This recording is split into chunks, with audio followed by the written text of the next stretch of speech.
थोड़े करते हैं, कुछ भी हमारी जैसा व्यवस्था है उसके अनुरूप करें, कुछ भी करते रहें।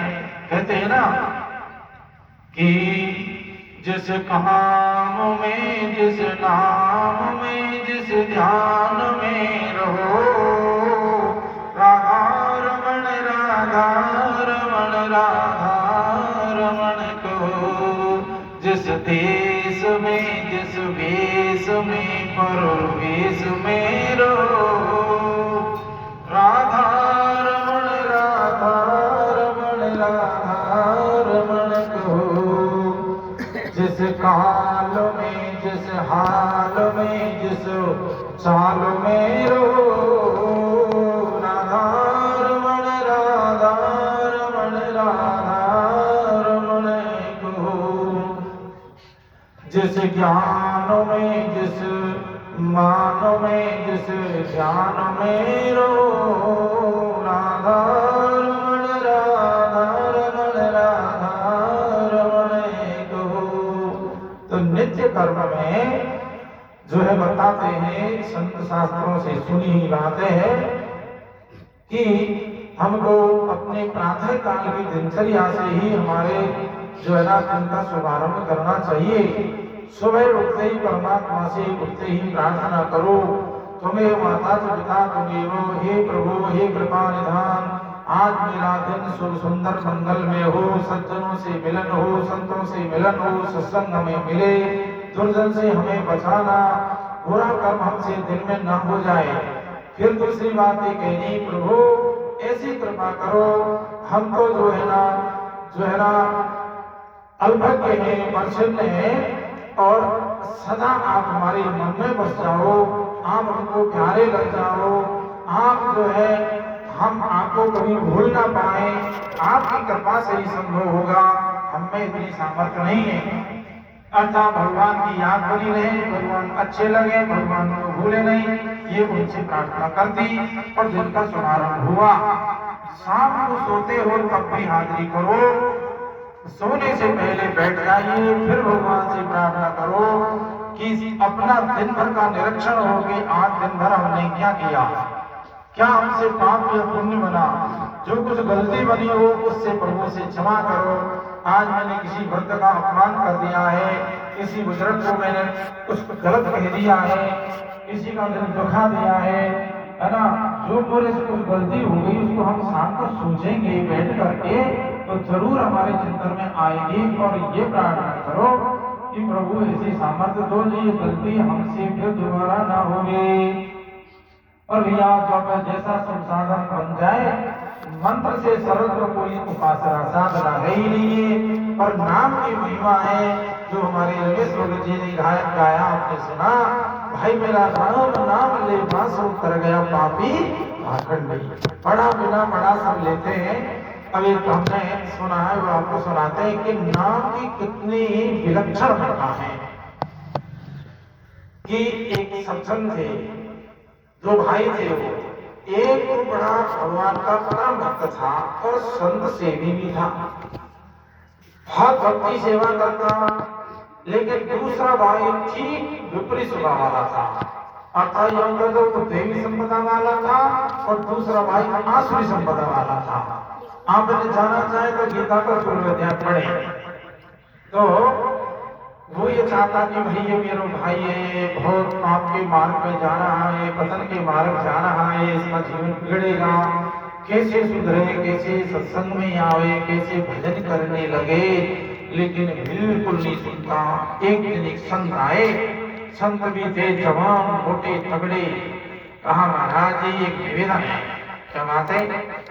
कि मेरा भाई है ना जो बिल्कुल हरि विमुख है, धर्म से विमुख है, जब कैसे भी ऐसे उपाय करो ये राम का नाम लेने लग जाए तो यह गति होगी, नहीं नरक जाएगा। कहाँ तेरा कि संत आदमी तो घर छोटे बन जाएगा, जब तक संत नहीं जाए तो ना। अब तो घर में ही है कि कहा चलो हम देखते हैं उसको। अब भगने लगा था, हाथवा तो मजबूत हो पहलवान की तरह, पकड़ लिया, कहाँ भग रहा है, यहाँ बैठ, हमारी सुन, नहीं सुनूंगा, तुम्हारी बात क्यों सुनूं मैं, क्या मेरा लेना देना तुमसे, छोड़ दो मेरे को, मुझे जाने दो, नहीं सुननी तुम्हारी बात। अरे राम का नाम ले ले, भगवान का भजन कर, नहीं लेना मुझे वो, तुम कह रहे नहीं करना मुझे कुछ भी, क्या लेना देना। महात्मा ने हाथ पकड़ लिया और पकड़ लिया उसकी बेटे को, पटक दिया नीचे। राम का नाम ले ले तो वो मार दूंगा जान से। फिर वो झंझला कर बोला, झंझला कर बोलूंगा नहीं लूंगा राम का नाम, छोड़ दो मुझे। महात्मा का बस हो गया काम। अब एक बात है, ये तूने एक बार राम नाम लिया ना, इसको तू किसी कीमत पर बेच मत देना, इसको बेच मत देना। ये तेरे काम आएगा, तेरा जीवन बना देगा। एक बार का राम नाम जीवन बना देगा। जो तुलसीदास जी ने भी कहा ना कि जा सुना सुमरत एक बारा उतरे नर सिंधु अपार। अब सज्जनों उम्र पूरी हुई, वो व्यक्ति मरा, यम के दूत लेने आए और यम के दूत लेने गए, लेकर उसे गए यमराज के पास कि देखो इसका पाप पुण्य का खाता। कि महाराज पुण्य का तो एक ये राम एक जो झुझला लियो, जूरी से लियो, लुट के जूर से लुआया, कोई समाधान वहां से नहीं दिया। तो उन्होंने कहा इसके बदले इसको क्या दें। उस जीव को बात याद आ गई कि महात्मा ने कहा इसकी कीमत कभी मांगना मत, बेच मत देना इसको। किसके बदले क्या दें कि मुझे पता नहीं, मुझे पता नहीं क्या है इसकी कीमत। तुम जो इसकी कुछ जो कुछ कीमत समझते हो वो दो, मैं तो नहीं मांगता हूं कुछ भी। अब यमराज कैसे बता दे राम नाम की कीमत, असमंजस से पड़ गया। अपरंपार है नाम की महिमा। तो उसने कहा भाई मैं तो एक बार राम नाम की कीमत नहीं जानता हूं। जिसने सृष्टि बनाई ब्रह्मा के पास चलते हैं, तो ब्रह्मा जी के पास गए, कौन, यमराज। और वो जीव गया, ब्रह्मा से कहा आप सृष्टि के रचयिता हैं, चार वेदों के ज्ञाता हैं, चतुर्मुख ब्रह्मा है, पूरा ज्ञान आपको है।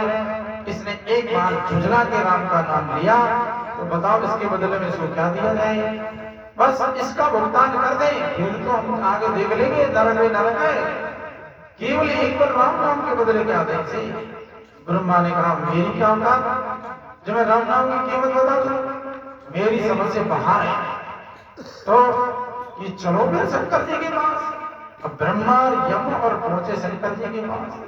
कैलाश में कहा जाकर भोलेनाथ से गई एक बार राम नाम की इसी क्या कीमत चुकाई जाए।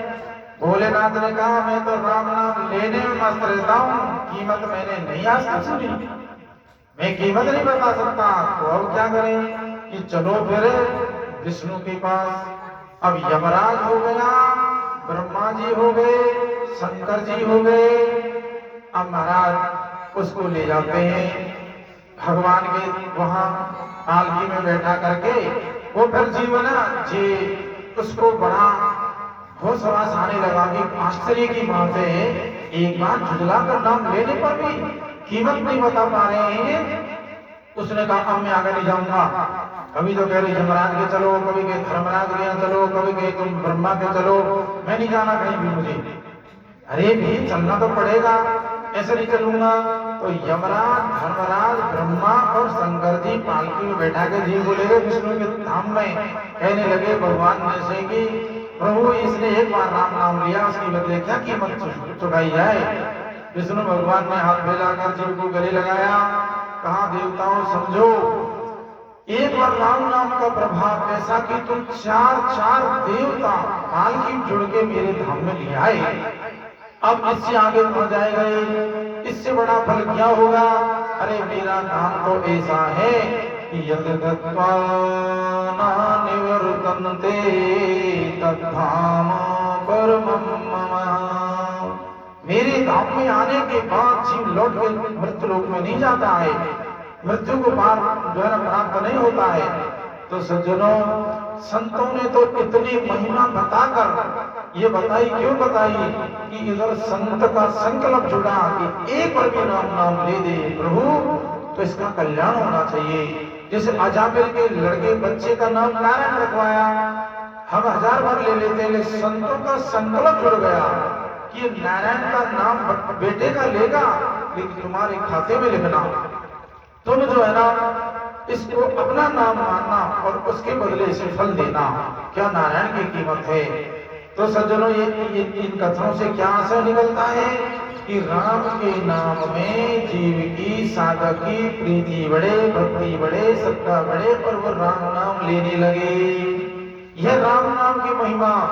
लेकिन जो आदमी छल है, कपट है, दिखावा है, ऐसे करके लेते हैं ना, वो प्रभु को पसंद नहीं है। एक सीधे बोले भक्त की आती है कथा कि सीधा सज्जन था, गया किसी संत के पास, कहने लगा महाराज मुझे आप गुरु मंत्र दे दो। संत ने देखा सीधा सा है, अनपढ़ सा है, मेले कुचले कपड़े पहना है, ये क्या भला मंत्र जपेगा। फिर भी संत ने कहा कि इधर आ बैठ, तेरे को नाम सुनाता हूँ, इसका तू जितना कर सकता है जब करना, और तेरा भगवती का नाम लो कर नाम सुमरना। बताओ महाराज कि भगवान का नाम एक क्या है? अघमोचन। अघ कहते पाप और मोचन कहते छुड़ाना, पापों से छुड़ा देना। तो भगवान का नाम अघमोचन है, तो तू ये स्मरण करना, अघमोचन अघमोचन अघमोचन अघमोचन। ठीक है, जाओ।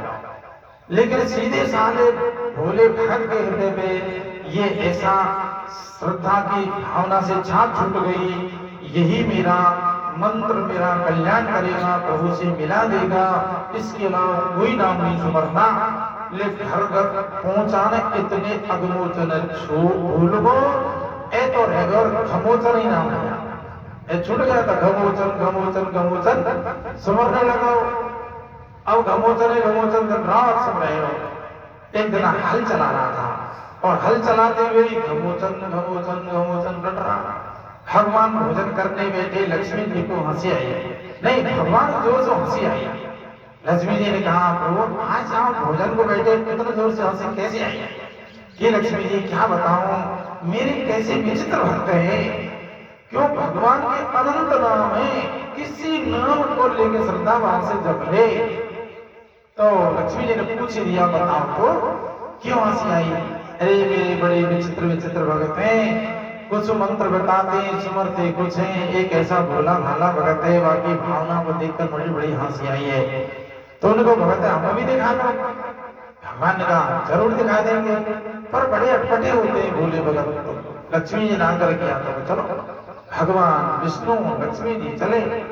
तो भगत की प्रभु देखो खेत माल चला रहा है ना, वो मेरा ही सुमरन कर रहा है, पर मैं उनको देखू नहीं तो मैं खड्डे बैठ जाता हूँ। यार चुप रे, तू जाके पूछ क्या सुमरन कर रहा है रे तू, किसका सुमरन कर रहा है तू, क्या मंत्र जपता है? अब वो पहुंचेगी, हल चला रहा वो, अरे किसान किसका सुमरन कर रहा है तू? अरे तू क्या नाम सुमर रहा है? वे सुने नहीं, क्यों कि मैं बोलूंगा तो मेरे भजन की त्रुटि तो होगी, या सो बतलाऊं क्यों, मेरे नाम में राय मरेगी, है ना, व्यवधान आएगा। उन्होंने बार बार पूछी अरे कि तू किसका नाम सुमर रहा है? तो झुंझला के उसने कह दिया तेरे कसम को ले रहा हूँ, नाम और बोल रहा हूँ, कसम का नाम, तेरे कसम का नाम ले रहा हूँ। तो लक्ष्मी जी आश्चर्य करेगी, ये तो सिद्ध भगत, वो मुझे ये तो जान गया, मुझे पहचान लिया इसने, तेरे कसम का नाम ले रहा हूँ। माने तो झुंझला के कहा। फिर लक्ष्मी जी ने पूछा तो कहाँ है वो बता, वो है कहाँ ये बता दो, खड़े हो खड्डा में चल यहाँ से। अब भगवान खड्डे में छुपी रहे। अब लक्ष्मी जी ने कही कि वास्तव में ये तो इसलिए हंस रहे प्रभु कि बना मुझे पहचान लिया, और भगवान खा चुप रहे, खड्डे का नाम भी ले दिया तो भगवान भी सामने प्रकट हो गए। तो सज्जन इसीलिए तो कही है ना कि निर्मल मन जन सो मोहि पावा, मोहि कपट छल छिद्र न भावा, सरल सुभावन मन कुटलाई, जथा लाभ संतोष सदाई, कपट भाव मन में नहीं, सब सो सरल स्वभाव, नारायण ता भगत की, तू लगी किनारे नाव। नित्य कर्म भगवान का भजन करना है। एक होता है नैमित्तिक कर्म, किसी निमित्त को लेके विशेष काम करने होते हैं। किसी त्योहार को, पर्व को हवन, पूजन, पाठ ये किए जाते हैं, तो हमें ये त्योहारों को मनाना चाहिए, है ना। उनमें विशेष भजन साधन करना चाहिए। और एक होता है प्रायश्चित कर्म कि हमसे कोई जाने अनजाने में कोई पाप बन जाए, उसकी निवृत्ति के लिए जो कर्म किया जाता है उसे ही प्रायश्चित कर्म कहते हैं। एक सकाम कर्म है, अपनी कामना पूर्ति के लिए भी जो करते हैं, नहीं करने की अपेक्षा को सकाम कर्म करना भी हितकर ही है। और पाप कर्म तो सदा निषिद्ध बताए, उनमें कोई विभाग नहीं है, जो भी हैं सब एक ही तरह के गिने जाते हैं, जिनको नहीं करने के लिए शास्त्र ने और वेद ने वर्णन किया है। तो नित्य नैमित्तिक कर्म करके, निषिद्ध कर्म का त्याग करके, भगवान का भजन करके, सत्संग में जा करके, और हमको विवेकवान होना चाहिए, वैराग्यवान होना चाहिए, खट संपत्ति युक्त जीवन हमारा होना चाहिए। विवेक, वैराग्य, खट संपत्ति, मोक्षता ये साधन धीरे धीरे जीवन में आती है और मोक्ष बढ़ जाती है। कौन सी? परमात्मा की प्राप्ति की तीव्र लालसा ही एक उसकी प्राप्ति में मुख्य हेतु है। आपके पास में बड़ा शीतल जल रखा है, लेकिन तुम्हें प्यास नहीं ना, तो आप एक बूंद नहीं पी सकते। ऐसे सज्जनों, देखो भगवान के नाम की सरलता के कारण बता रहा हूं कि भगवान के नाम की महिमा है कि व्यापक एक ब्रह्म अविनाशी, सतचेतन घन आनंद राशि, आस प्रभु हृदय अचत अविकारी, सकल जीव जगदीन दुखारी, नाम निरूपण नाम जतन देशो, प्रगटत जिमि मूल रतन से।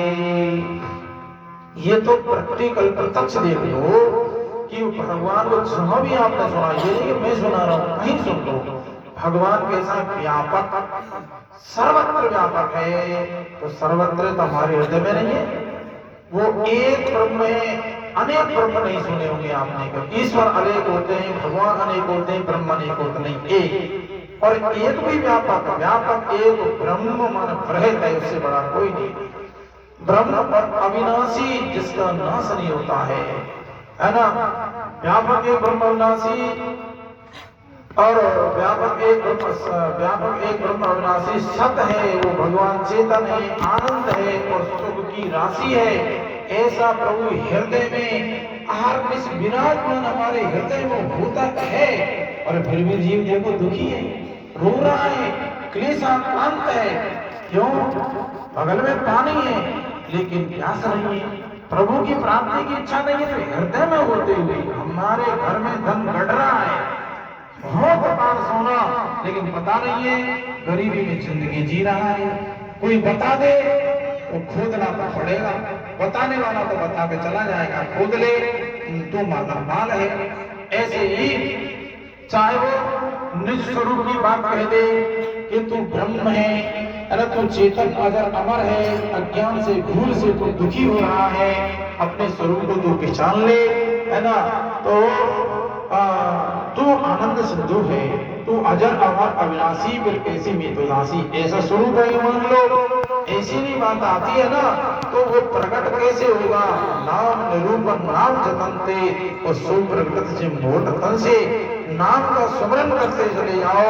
वह नाम में इतनी सामर्थ्य है कि वो उसको सामने प्रकट कर देगा। उपनिषद का मंत्र पूरे याद नहीं आता है, लेकिन कहा नयम आत्मा प्रवचने न लभ्यो, आत्मा प्रवचन से नहीं प्राप्त होता, बुद्धि से नहीं होता, बहुत श्रवण से नहीं होता, कि जो उस परमात्मा को वर्ण कर लेता है, पसंद कर लेता है, परमात्मा उसके सामने अपना रूप प्रकट कर देता है। उसे पसंद तो कर ले, पसंद तो संसार कर रखा है, प्रभु क्यों प्रकट होंगे? इसलिए प्रभु को पसंद करो तो प्रभु की कृपा होगी। इतना ही कह के वाणी गौराम, बोलो सच्चिदानंद भगवान की जय।